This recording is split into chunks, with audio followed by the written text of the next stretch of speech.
mo kágò kí n tó wọlé àjọṣe gbogbo ọmọ Yorùbá ànàgbó Oòduà káfátà nílé lóko tìlú Bẹ̀nẹ̀ àti ibi tá a yẹ ká dé lórígun mẹ́rin ayé akíra wa kákó ojú lọ́nà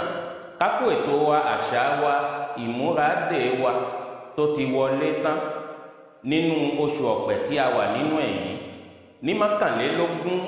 méjìlélógún àti mẹ́tàlélógún inú oṣù ọ̀pẹ̀ tí a wà nínú ẹ̀yìn akíra wa kákó ojú lọ́nà ètò tí a gbé dání kò ní tọwọ́ èmi bàjẹ́ kò ní tọwọ́ ẹnìkọ̀ọ̀kan wa bàjẹ́ lágbára igba irúnmọlẹ̀ àánú Ọlọ́run á sì máa tó wa. tó bá di ọjọ́ jeudi yẹn tí a mọ̀ ní Ọjọ́bọ̀ ní mọ́kànlélógún oṣù ọ̀pẹ̀ tí a wà nínú ẹ̀ yìí Église catholique Notre-Dame wọ́n wúre Église Saint-François Xavier àwọn náà ó wúre sílùú Église protestant ẹlẹ́ja àwọn náà wọ́n wúre sílùú Église évangélique Winner Chapelle tó wà ní Àgàtà àwọn náà ó wúre Église Céleste àwọn aláṣọ funfun tá à ń pè ní gbìgbọ̀ wíwé tí wọ́n ń bí ẹ ní ẹ̀yìn ìdìsí ètò fá tí gbogbo wa ti mọ̀ láyè tó gbòò kárí ayé àwọn náà ó ṣàdúrà sílùú ní ọjọ́ jeudi tí ń ṣe Ọjọ́bọ̀ ní mọ́kànlélógún tó jẹ́ 21 oṣù tó bá wá di méjìlélógún ní ọjọ́ ẹtì tá à ń pè ní ọjọ́ jímà ọjà ńlá mosquée centrale ọ̀dọ̀ àwọn bàbá wa Uzefa jímà jàgìdì lọ́dọ̀ bàbá Nzima bàbá wa Nandu jímà àtàkẹ́ Ibrahim Ayinde Jalal jímà iriakari jímà àṣàìdíà wọ́n ṣe àdúrà sílùú lẹ́yìn òtúbà wọ́n wúre ìpẹ̀tù sínú ìlú wa kó tù wá lára lẹ́yìn náà tó bá di nírọ̀lẹ́ wọ́n ṣàdúrà àwọn ìmọ̀lẹ̀ nígbàlẹ̀ ńlá àwọn egungun arúgbó wọ́n wọ́de wọ́n fi ṣàfihàn wípé atẹ́gùn ayẹyẹ wa ti ń fẹ́ láti gbégbá rókè nínú àṣà wa ìṣe wa tó bá wá di nírọ̀lẹ́ ní nǹkan aago 5 ìrọ̀lẹ́ àwọn eégún wọn wà tẹ̀rán ṣáde góòlù èèyàn níjọ́ jímọ̀ náà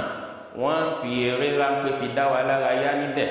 kó tó di wípé àwọn bàbá ò wọlé lọ. ó bá wá di ọjọ́ sátidé ọjọ́ kẹta èèyàn tá à ń pè ní ọjọ́ àbámẹ́ta ní le 23 mẹ́tàlélógún oṣù ọ̀pẹ̀ tí a wà nínú ẹ̀ yìí ìjọ ni lówùúrọ̀ kùtù dédé aago 9 ẹsẹ̀ kó wá ó pè ní gẹ̀gàn pẹ̀bí ní maison de jeunes ibẹ̀ àwọn olórí ìlú wọ́n ń bọ̀ wá ìjọba àwọn ládéládé àwọn alàgbàlú wọ́n ń bọ̀ wá bẹ̀ tó ṣe pé a rí eré ìtàgé lóníráńpẹ́ kan níbẹ̀ àwọn ìjọba ìlú wọ́n sọ̀rọ̀ nípa ètò wa àṣà wa àwọn aládé ìlú wọ́n sọ̀rọ̀ nípa ètò wa àṣà wa ìjọ ni a sì fi ẹni tí a fi ṣe aṣíwájú fi hàn kí gbogbo ayé lè dámọ̀ níbẹ̀ àti àwọn ẹni tó pawọ́ lé bẹ́ẹ̀ bẹ́ẹ̀ lọ bẹ̀rẹ̀ níbẹ̀ ó bẹ̀rẹ̀ láti rí aago 12 sí aago 2 a kóra wa ní riyẹriyẹ ó di tẹ̀rán ṣáde góòlù ibẹ̀ ní bámbá bá rí eré fẹ́ àṣẹlẹ̀ nínú eré àṣà wa ìtàgé lọ́lọ́kan òjọ̀kan àwọn gẹ̀lẹ̀dẹ́ wọ́n jò ó àwọn oníbàtà wọ́n fi ìlú bàtà dá wa lára yá a sì tún rí àwọn eléwìn tí wọ́n máa fi ewìn fi dá wa lára yá tí wọ́n sì máa kí àwọn ìdílé lọ́lọ́kan òjọ̀kan tèmi òjọ́ tiẹ̀ tiẹ̀ òjọ́ tèmi ẹni torí rẹ̀ bá wú yóò sì mọ̀ wípé òun ò sì rìnrìn jọ́nà yóò sì lọ náwó tó bá fẹ́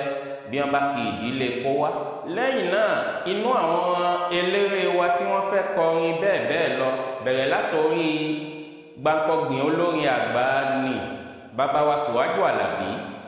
a rí ìgbín Gani Òdúgà Sùrájù Àṣùpá àti eléré fújì tí à ń pè ní Abbey òun náà fi eré dá wa lára yá ní ìjọ yẹn ìjọ ni la ṣe ní kí ẹsẹ̀ wa pé ká lè bá a ríran wò. ìdílé mi ò ní gbẹ̀yìn, ìwọ náà ọmọ ìyá mi gbìyànjú kídìílé rẹ ó má gbẹ̀yìn lórí ètò wa, àṣà wa, ìṣe wa, gbogbo ọmọ Yorùbá Oòduà, ànàgọ́ Oòduà ìlú Benin níbi tá a yẹ ká dé lórígun mẹ́rin ayé. Àánú Ọlọ́run máa bá wa o. Ó dìgbà.